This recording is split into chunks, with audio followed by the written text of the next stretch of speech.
कायनात इबादत को हैदर भाई की मौत का कारण मानती है और दुआ भाभी को उनकी मौत का जिम्मेदार।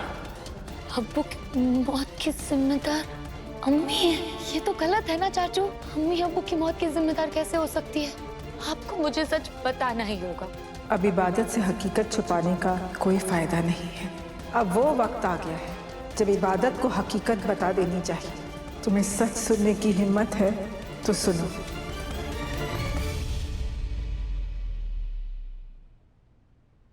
ये फूल पहली ऐसी चीज है जो डाली से टूटने के बाद हाथ में आती है और बिखरने से और खूबसूरत लगते हैं। लेकिन इनमें एक कमी है, इनमें उतनी खुशबू नहीं जितनी उस एहसास में है जो इस वक्त मेरे दिल में महक रहा है।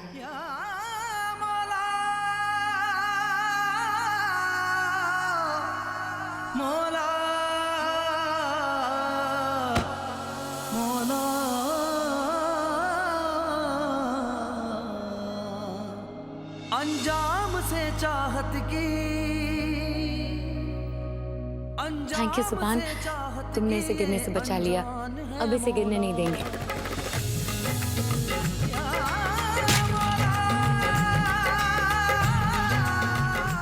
सॉरी, वो मैं actually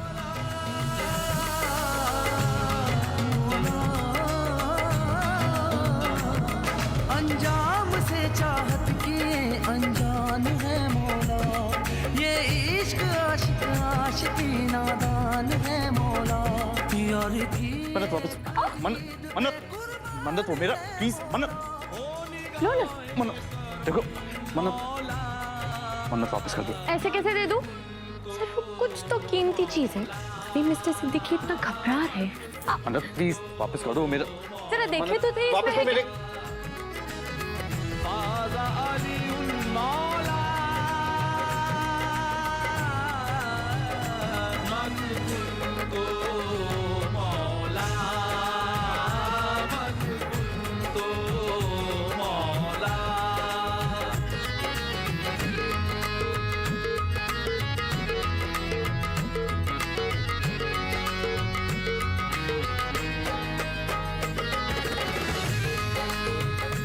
Wow, such a beautiful ring.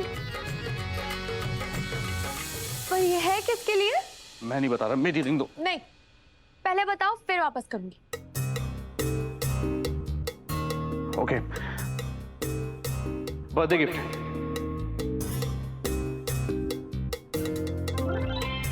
Birthday gift बहुत खूबसूरत है, लेकिन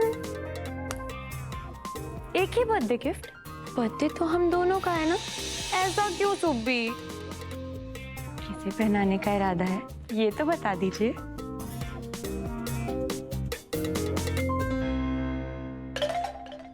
बता दूं? बता दो। सर थोड़ा इंतजार कीजिए मोहतरमा। ये अंगूठी मैंने किसके लिए खरीदी है उसका नाम आज शाम को आप लोगों को पता चल जाएगा।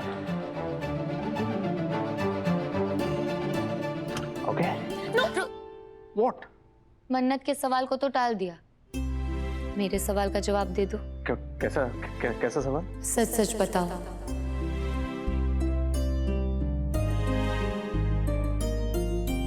रवि चाचू कहाँ है?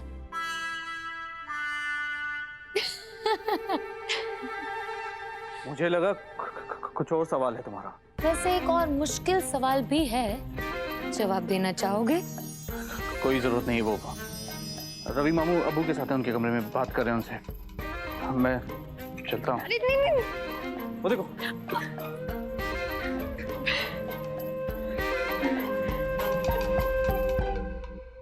क्या नर्वस किया है बेचारे सुब्बी को अब्बू जान। देखो कैसे घबराता हुआ भाग कर गया। लेकिन ये मिस्ट्री तो है कि सुब्बी रिंग लाया। I mean, जुबान रिंग लाया किसके लिए है? सुब्बी और नौला भागता नहीं तो आज पता लगा ही लेती मैं। तुम कहाँ भाग रहे हो अब्बू जान? रवि चाचू से कुछ बात करनी है, ये लो। अच्छा बच्चू, रवि चाचू का बहाना। बेटा सब समझती हूँ मैं, ये जो तुम उनसे बातें करने के बहाने ढूंढती रहती हो। और वो रिंग देखकर तुम्हारे चेहरे पर जो ग्लो आया था, हा तब दिखता है मुझे। हाँ, कैसे दुल्हन की तरह शर्मा रही हो। So cute. मन्नत तो अब तुम्हारी पूरी नजर आ रही है मुझे। शादी, कमरा, रोमांस। मन्नू, ख्याली पुलाव बनाना बंद कर। अगर ये सब ऐसा ही चलता रहा ना तो ये पुलाव असली में पक जाएंगे। अरे आंखें तो देखो अपनी, कैसे इश्क भर भर के छलक रहा है। या मेरे मौला, कोई बर्तन तो ला दो, मैं ये इश्क भर लूं, शायद मेरे काम आ जाए। चुप कर जा मन्नू, चुप कर जा। कोई सुन लेगा तो भाई का बाहर बन जाएगा। एकदम चुप। जा, कुछ आप ही बोलती रहती हो। मैं तेरा किस जुबान से शुक्रिया अदा करूं अल्लाह। आज मुझे मेरी बचपन की मोहब्बत, मेरी सबसे बड़ी ख्वाहिश, मेरा सुभान मिलने वाला है। और आज ही के दिन मैंने अपनी सबसे बड़ी उलझन को सुलझाने का फैसला भी किया है। आज मैं उस रात से पर्दा उठा के रहूंगी जिसकी वजह से सब मुझसे नफरत करते हैं। अम्मी ने आज तक मुझे सब कुछ दिया, बस सर पे हाथ रख के कभी दुआ नहीं दी। दादी अम्मी हर वक्त कुछ न कुछ कहती रहती है, बुरा भला। कायनात फूफी तो अभी अभी आई है, फिर भी मुझे देख के आग बबूला हो जाती है। वो क्या राज है जानना बेहद जरूरी है मेरे लिए, और आज मैं उसे मालूम करके रहूंगी। ये मैं क्या सुन रहा हूँ हाफिज? तुमने सुभान को मोहब्बत की इजाजत दे दी? कम से कम ये तो जान लेते कि सुभान किससे मोहब्बत करता है। दुआ भाभी की एक नहीं, 2 बेटियां हैं हाफिज। रवि भाई, सुभान किसी से भी प्यार करे, क्या फर्क पड़ता है? 22 साल पहले पीर बाबा ने कहा था, ये बच्चा सुभान, हैदर अख्तर और हाफिज सिद्दीकी, इन दोनों खानदानों के बीच सुभान एक मजबूत कड़ी बनेगा। मेरे इल्म के मुताबिक हफीज साहब के बेटे की शादी हैदर की बेटी के साथ होगी। और हैदर भाईजान और दुआ बाजी की 2 बेटियां हैं। दुआ बाजी ने मन्नत और इबादत में कभी फर्क नहीं किया, और मेरे लिए भी वो एक बराबर है। बच्चे क्या चाहते हैं उनका फैसला वो खुद करेंगे। इन दोनों सूरतों में मुझे उनका फैसला मंजूर है। तुम पागल हो गए हाफिज? भगवान ना करे अगर सुभान की मोहब्बत मन्नत नहीं बल्कि इबादत होगी तो तुम्हें पता है क्या होगा? क्या होगा रवि भाई? कायनात कभी भी इबादत को अपनी बहू नहीं मानेगी हाफिज। कायनात इबादत को हैदर भाई के मौत का कारण मानती है और दुआ भाभी को उनकी मौत का जिम्मेदार।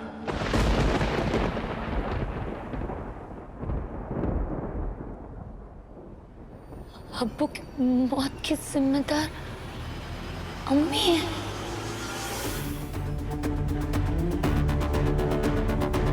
हाँ, हैदर भाई की मौत की जिम्मेदार सिर्फ और सिर्फ दुआ है। सब कुछ उसी की वजह से हुआ है।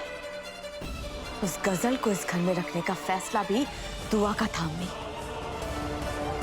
और उस गजल की बच्ची इबादत को बचाते बचाते मेरे भाई की जान चली गई। दुआ और इबादत 2 अलग अलग चेहरे हो सकते हैं, लेकिन वो दोनों मेरे भाई के कातिल हैं। और अल्लाह पाक की कसम अम्मी, मैं इन दोनों को छोड़ूंगी नहीं। तो अम्मी, अभी तक आपने मैसेज का जवाब क्यों नहीं दिया? हाँ, वेटिंग। देंगी भी कैसे? अभी तक तो उन्होंने मैसेज पढ़ा ही नहीं है यार। कहीं ऐसा ना हो कि वो मैसेज पढ़े ना हो, जवाब ना दे। आज उसका बर्थडे है, अगर आज प्रपोज नहीं किया तो फीलिंग नहीं आएगी यार।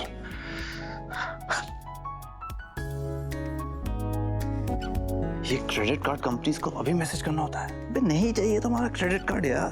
तो अम्मी प्लीज मैसेज पढ़िए और जवाब दीजिए।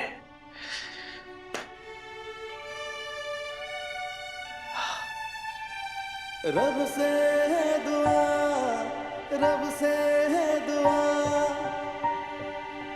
रब से है दुआ, रब से है दुआ, रब से है दुआ, रब से है दुआ। क्या बात है जुबान मियाँ, अरे तुम तो बड़ा अच्छा गा लेते हो यार।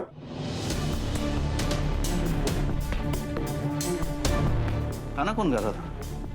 हाँ? अरे अरे तुम तो ऐसे हड़बड़ा रहे हो जैसे मैंने तुम्हारी कोई चोरी पकड़ ली हो। भाई मैं तुम्हारे लिए सूप लेके आ रहा था तो मुझे यहाँ पे गाने की आवाज आई तो मैं यहाँ चला आया। भाई तो अबे तुम्हारे अलावा इस कमरे में कोई और तो है नहीं, तो फिर कौन गा सकता है? कहीं तुम्हारे अंदर भी कोई सिंगर तो नहीं छिपा हुआ? वो लंदन वाले डबल एस क्या है, सीक्रेट सुपरस्टार की तरह।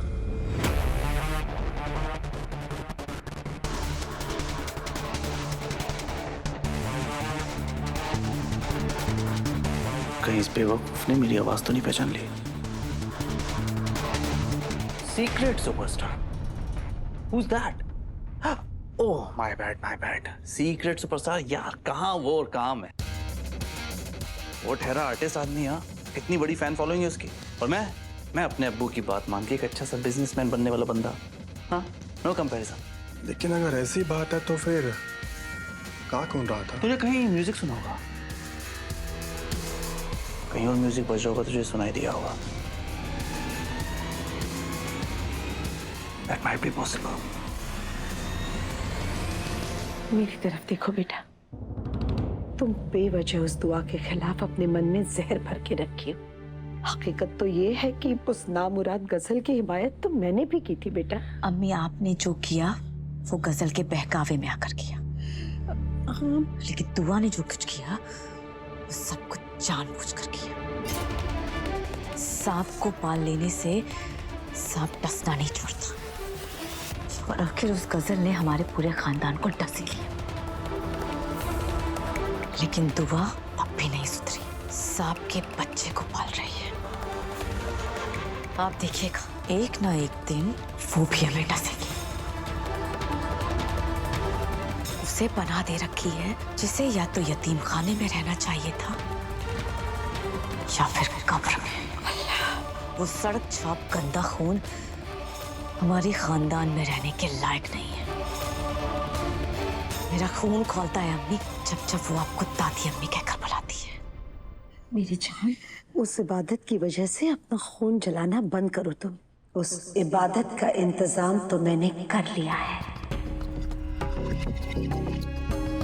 कैसा इंतजाम अम्मी? एक तीर से 2 निशाने लगाने वाली हूँ मैं। बस एक बार मेरा सुभान मन्नत से अपनी मोहब्बत का इजहार कर ले, फिर मैं उस इबादत का रिश्ता गुलनाज के पोते अरमान के साथ कर दूंगी और जल्द से जल्द उनका निकाह भी निपटा दूंगी। उसके बाद गुलनाज, अरमान, निगार और इबादत भेज दूंगी इन्हें रूहान का बिजनेस संभालने के लिए दुबई। फिर उस इबादत से भी पीछा छूटेगा और मेरी सौतन गुलनाज से भी। फिर तो मेरी जान इस आखिर मंजिल पर, इस कारोबार पर राज होगा सिर्फ और सिर्फ मेरे शहजादे सुभान का और मेरी शहजादी मन्नत का और उनकी आने वाली नस्लों का। बाप रे, इतनी बड़ी प्लानिंग। लगता है दादी अम्मी को बताना पड़ेगा।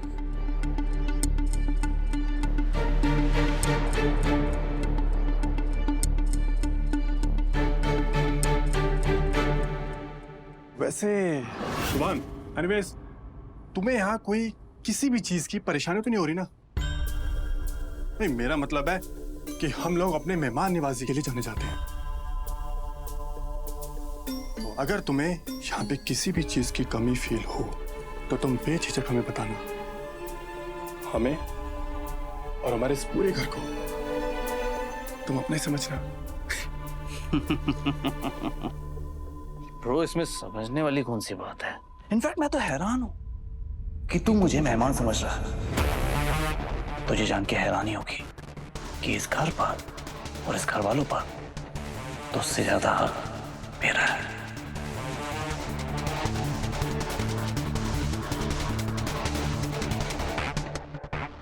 हाँ हाँ भाई, सब कुछ तुम्हारा ही है।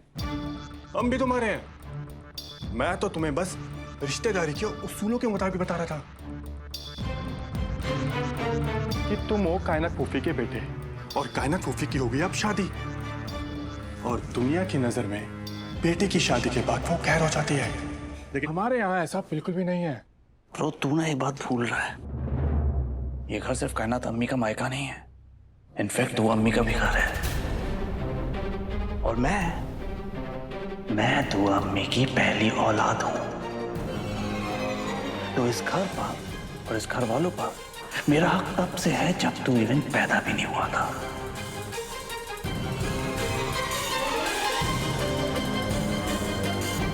ये तो गलत है ना चाचू। अम्मी अब्बू की मौत की जिम्मेदार कैसे हो सकती है? वो तो आज भी रो रो कर अब्बू को याद करती है। वो चाहती तो अपनी जिंदगी संवार सकती थी, पर वो तो आज भी उस गम के पहाड़ को ओढ़ कर बैठी है। भूपी जान ऐसा क्यों सोचती है? उन्हें ऐसा क्यों लगता है? भूपी जान अम्मी को गुनहगार क्यों मानती है?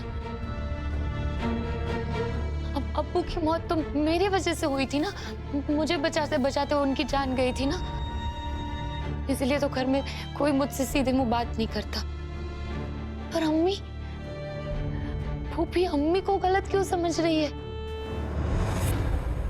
अम्मी से नफरत क्यों करती है? कोई किसी से नफरत नहीं करता बच्चे, तुम जैसा सोच रहे हो वैसा कुछ नहीं है। हर बार मेरी बात को टालते रहते हो चाचू। आपको पता है ना, अपने ही घर में मुजरिम की तरह जीती हूं मैं। आपको मुझे सच बताना ही होगा। अब बोलिए, मुझे सच सच बताइए, मुझसे नफरत का असली रीजन क्या है? मेरे साथ ऐसा क्यों होता है? फूफी अम्मी को मुजरिम क्यों मानती है? ऐसी कोई बात नहीं है इबादत। बात है रवि भाई।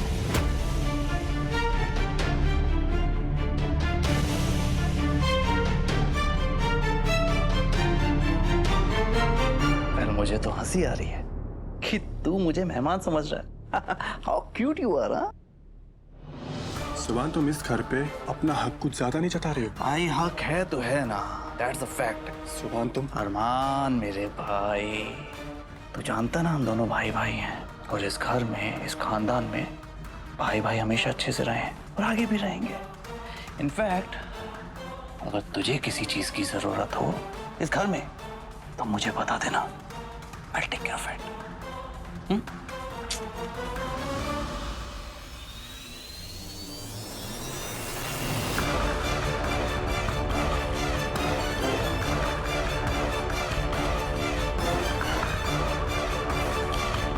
यहाँ दुआ अम्मी का रिप्लाई नहीं आया और ये अपनी टेरिटरी मार्क करने आ गया।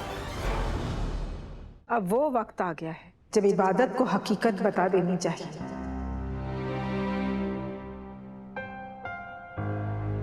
तुम सच जानना चाहती हो ना, तो ठीक है, लेकिन एक बात याद रखना कि सच बता देने से मेरे दिल का बोझ तो हल्का हो जाएगा, लेकिन तुम्हारे जख्मों में एक जख्म का इजाफा हो जाएगा।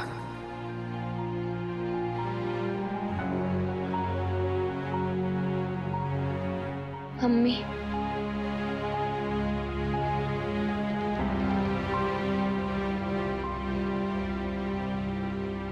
मैंने जब से होश संभाला है, आपने मुझे और मन्नत को कभी अब्बू की कमी महसूस नहीं होने दी है।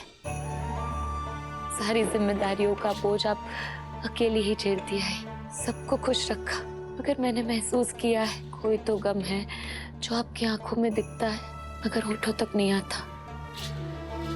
मैं सोचती थी जब मैं बड़ी हो जाऊंगी ना, आपके दुख दर्द बांटूंगी, आपके दिल का बोझ हल्का करूंगी। अगर आज कुछ बताने से आपके दिल का बोझ हल्का होता है तो मैं वो बर्दाश्त करने के लिए तैयार हूं। तुम्हें सच सुनने की हिम्मत है तो सुनो।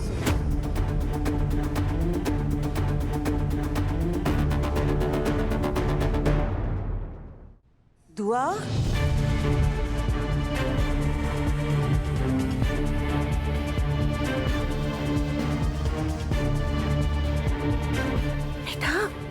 क्या कर रही है तू? क्यों पुरानी बातों में उलझ रही है?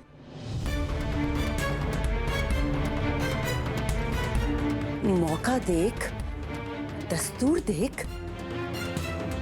आज बच्चियों की सालगिरह है दुआ, खुशी का मौका है, अच्छी बातें करना। सही बात है भाभी, आज इन बातों का मौका नहीं है। आज हमें पार्टी की बहुत सारी तैयारियां भी तो करनी है। हाँ बिल्कुल, आजा इबादत बेटा, चल आजा।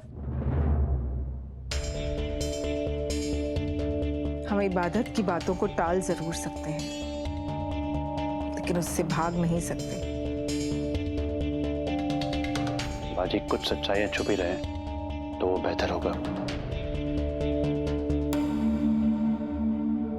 क्या बातें हो रही है यहाँ?